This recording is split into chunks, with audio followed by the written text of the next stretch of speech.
Assalamualaikum warahmatullahi wabarakatuh. Kami dari kelompok 3 USAC akan mempresentasikan unsur logam tanah jarang dan juga unsur-unsur penting klorin. Perkenalkan, nama saya Alif Maesa dengan NRP terakhir 77. Saya Ahmad Aksala Putra dengan NRP 086. Saya Alif Solandi dengan NRP 150. Logam tanah jarang. Logam tanah jarang adalah elemen-elemen kimia yang terdiri dari 15 unsur lantanida ditambah dengan skandium dan iridium. Logam tanah jarang memiliki kegunaan yang sangat beragam, mulai dari pembuatan magnet, baterai, elektronik, hingga aplikasi dalam teknologi militer. Logam tanah jarang memiliki karakteristik dan sifat yang unik sehingga membedakannya dari logam lainnya.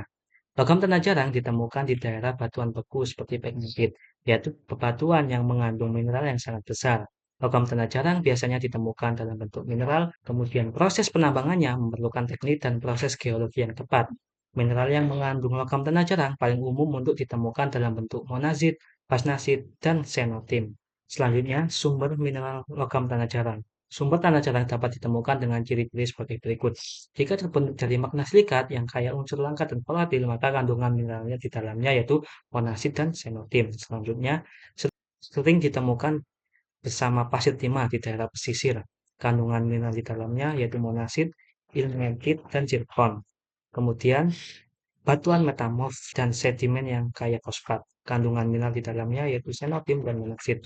Kemudian, batuan beku karbonat. Kandungan mineral di dalamnya yaitu basnasit dan parisit. Penambangan logam tanah jarang tersebar di beberapa negara. Berikut adalah beberapa negara dengan penghasil logam tanah jarang terbesar di dunia. Yang pertama adalah Cina. Cina adalah penghasil terbesar logam tanah jarang yang menyumbang lebih dari 60% produksi global. Kemudian ada Amerika Serikat yang berfokus pada logam mine di California yang memiliki cadangan besar dan juga tambang di Mountain Pass terletak di California Selatan. Mineral utama dari penambangan di Amerika Serikat yaitu basnasit dan neodymium. Selanjutnya ada Australia, berada di Pegunungan Weld di Australia Barat, yaitu tambang utama untuk logam tanah jarang berupa basnasit dan cadangan yang sangat kaya akan neodymium dan praseodymium. Oke, selanjutnya adalah konfigurasi elektron dari unsur lantanum dan lawrensium. Yang pertama, pada lantanum, konfigurasi seharusnya yaitu menurut Aufbau xenon 6s2 4f1. Namun, setelah diobservasi ternyata menjadi xenon 6s2 5d1. Hal tersebut dikarenakan pada konfigurasi Xe6s2 5d1 itu memiliki energi total yang sedikit lebih rendah daripada konfigurasi Xe6s2 4f1, sehingga hal ini menyebabkan kestabilan. Namun berbeda pada cerium, di mana memiliki elektron yang lebih satu, itu terjadi efek jatuh orbital 4f cerium. Karena di sini ada muatan inti yang bertambah. Peningkatan muatan ini menarik orbital 4f menjadi lebih kuat ke arah inti, sehingga energi orbital 4f ini jatuh drastis dan menjadi jauh lebih rendah daripada 5D.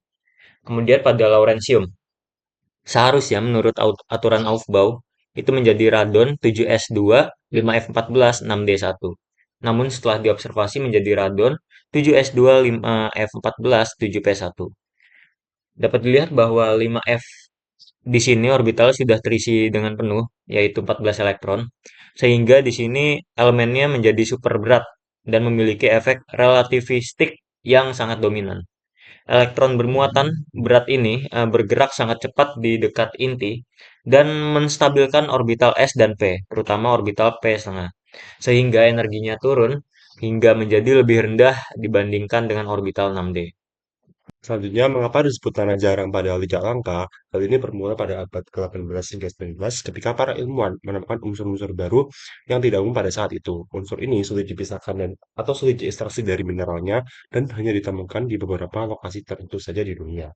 Oleh karena itu, karena sifatnya yang jarang dan sulit diekstraksi atau sulit dipisahkan, maka unsur-unsur tersebut dinamakan sebagai tanah yang jarang atau rare earth. Kemudian selanjutnya, bagaimana strategi Indonesia dalam mengolah tailing timah? Hal ini bermula pada tahap identifikasi potensi dan masalah tailing, kemudian dilanjutkan dengan strategi pemanfaatan kembali dari tailing.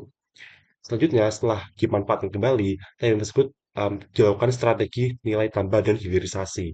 Setelah nilai tambah dan hilirisasi, maka dilakukan strategi regulasi dan tata kelola dan dilanjutkan atau diakhiri dengan strategi teknis pengolahan dan lingkungan. Selanjutnya yaitu unsur-unsur penting, yaitu gas klorin Cl2. Oke, nilai ekonomi perdagangan klorin. Pada tahun 2022, pasar klorin global menembus produksi klorin hingga 60 juta ton. Pada tahun 2023, nilai pasar global klorin mencapai sekitar 41,468 miliar US dollar. Pada tahun 2024, terjadi peningkatan mencapai 52,94 miliar US dollar. Proyeksi pada tahun 2025 hingga 2030, pasar klorin tumbuh dengan peningkatan ekonomi per tahun sekitar 44,3% hingga 5,9% hingga tahun 2030, dengan perkiraan mencapai 69,97 miliar pada tahun 2030. Permintaan akan klorin didorong oleh industri energi terbarukan, konstruksi, kebutuhan sanitasi air, industri pabrik, dan bahan kimia yang tetap akan menjadi konsumen utama klorin di pasar global. Kemudian berikut adalah grafik data dari pasar global dari klorin yang terus mencapai peningkatan hingga tahun 2030 sebesar 5,9%. Selanjutnya yaitu market share dari pasar klorin digunakan di industri PVC, organic chemical, kimia organik, water treatment, dan lainnya.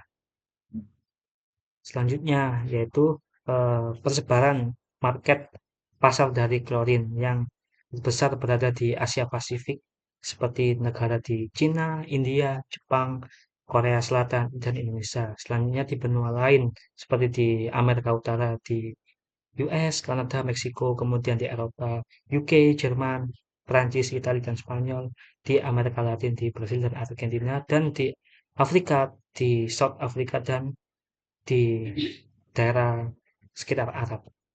Kemudian berikut merupakan top 10 perusahaan yang memproduksi gas klorin yang tersebar di negara-negara di dunia.